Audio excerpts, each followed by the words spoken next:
What's up, everyone? Welcome to the video. Today we're going to take a quick look at how to reset the oil life after an oil change on a Jeep Compass. I'm going to be demonstrating on a 2026 Jeep Compass in this video, but it will be the same on several different years. So the first thing I'm going to do is put the ignition to the run position. So without pressing the brake, I'm going to press the stop start button one time. And this one's already been reset, but if you're in need of an oil change, you'll have a message on your dash that says oil change required.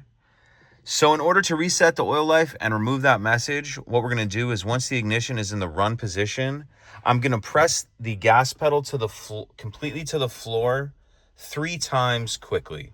1, 2, 3. And then I'm going to turn the ignition off. And then once you turn your vehicle back on or start it, that message will be gone and the oil life will be reset.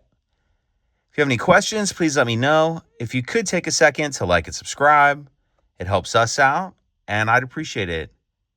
Thank you.